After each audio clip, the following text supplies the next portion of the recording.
Everybody, please welcome to the show, Marisa Tomei. How are you? Hey. Welcome to the show.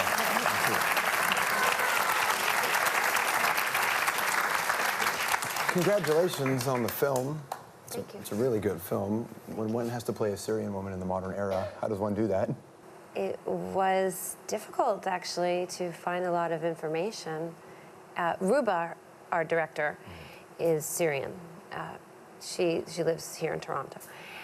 But she lived in Syria with her Syrian parents and siblings till she was about 12. Which is enough to really inform. So she's extremely informed and invested, and that is her culture. And she wrote this story, so she had a lot to advise me with. There's an interesting dichotomy between this very passionate, very intelligent, highly educated. The women are highly educated, or were before the revolution, and what's going on now. But at the same time, there aren't a lot of freedoms that Western women are used to. So to find the balance, it was difficult to even find writings on it. Their stories just aren't written down. But you know, when you get to work on a film that is in a sense about something, then it must be pretty exciting.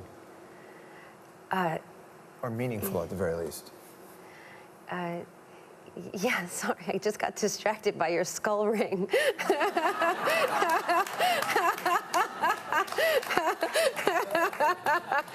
Okay, goes nicely with my little... You like rock and roll, right? Yeah.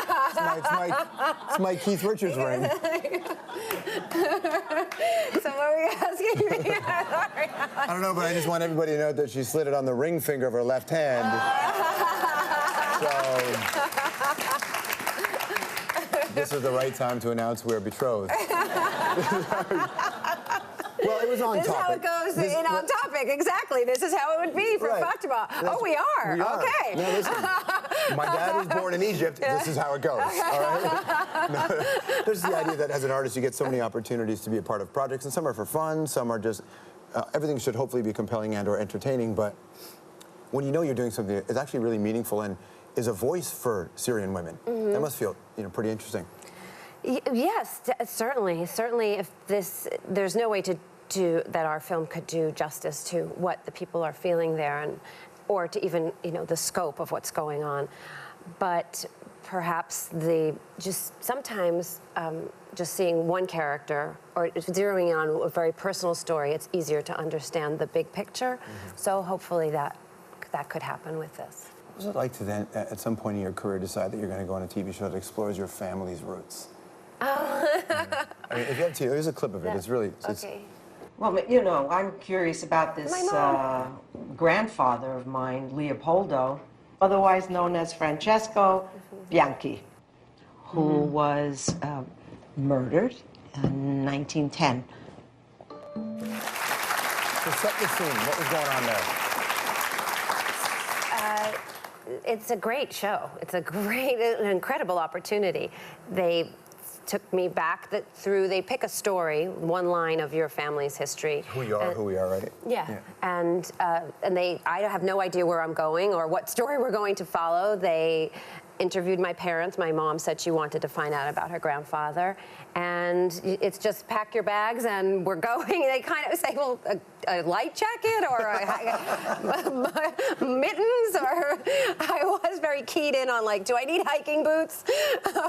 Because I wanted to figure out what topography, what terrain, any clue that I could get. But and what? And so at some point you discover you're going to find out who killed your great-grandfather. Yeah, yeah. And yeah. Was it something you were curious about? Could you see your mother being curious about it? Well, she didn't really talk about it that much when we were growing up, so I was surprised that she should bring that up at all. And we knew that he had been killed, but it was interesting because she had an idea that and this is, families are so crazy, right? But she had some idea that he brought it upon himself. Like, it's her own, like, why did he go and get murdered? Yeah. Like, that was really her thinking about this situation.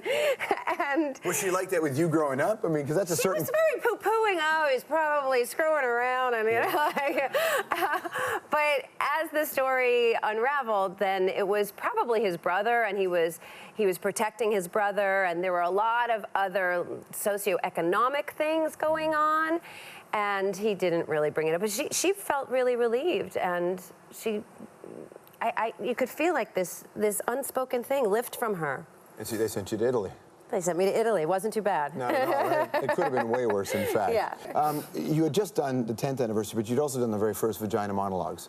And I was curious why you think that thing is so powerful, that not just the day someone goes to watch the Vagina Monologues, but why that as a brand has become so impactful. Wow. Well, it's the unspoken being spoken, and it's the first time, interestingly, that I saw the Vagina Monologues before I participated in the benefit. It was when Eve Ensler was doing it herself as a one-woman off-Broadway show. And I was doing a play that Joanne Woodward was directing me in. And it was the last night of the Vagina Monologues. But I hadn't heard of it. I don't know why. I'm usually up to date on that. I didn't know about this thing going on. And she said, I really want to go. So I go to see the Vagina Monologues in this tiny theater. It's like the size of this stage, with Joanne Woodward on one side and Paul Newman on the other. And we're watching this show about vaginas. And they're glancing at each other, like their unspoken language, all the references. It was really quite an experience. That's got to be one of the most bizarre things ever. It was kind of bizarre. When you were watching it, did you think to yourself, God, I'd love to do that? Or did you think to yourself, I could never do that? When you were first there with Joanna Paul. I was crying a lot. I was really moved. I was laughing a lot.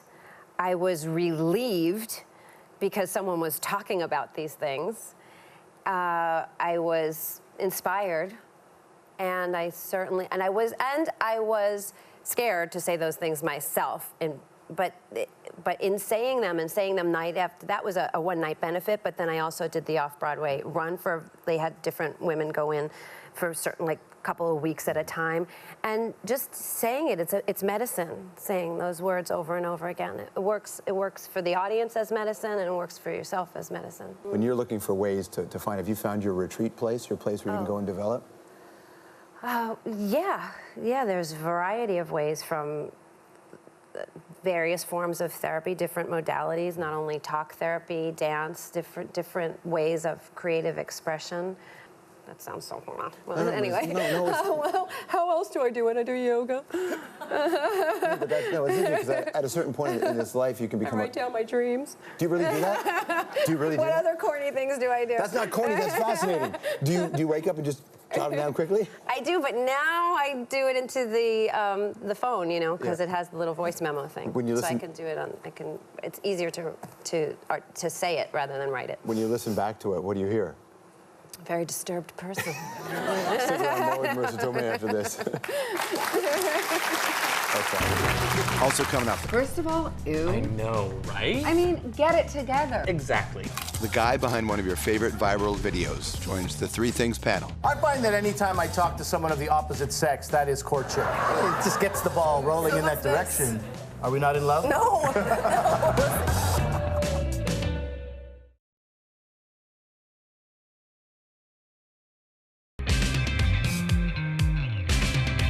And I love you, Marisa. Well then, come on, get dressed. We're going to be late for the premiere. I haven't seen this. It's so good. Okay, I've never seen it.